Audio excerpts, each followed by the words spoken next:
Hoy no teníamos nada preparado, entonces no sé, Es lo mejor. hubiéramos charlado algo antes. Aquí que se vea, pues también el lazo amarillo. Hombre, Soy el denuncia de los presos políticos.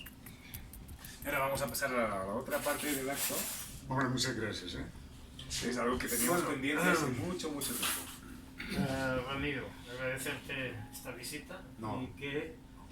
y que siempre hayas tenido esta diferencia con Cataluña y esta estima y este apoyo que siempre nos has dado, siempre que hemos venido a tu emisora, nos has dado espacio para difundir la cultura y la situación de Cataluña en estos momentos, en estos últimos años.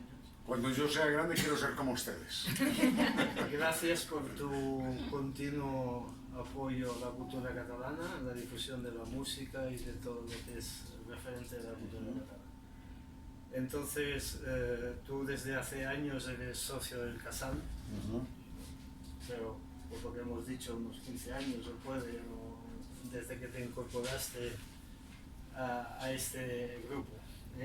Entonces, lo que hemos decidido de esta junta directiva y tal, por esta trayectoria, por tu apoyo al Casal, es hacerte entrega de esta placa como socio Hombre. de honor. Socio de honor del Casal.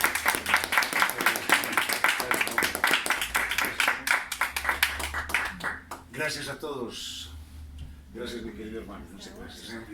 Esto para mí es algo muy importante y hará parte de mi biblioteca personal. Muchísimas gracias. Los quiero mucho y esto para mí es invaluable.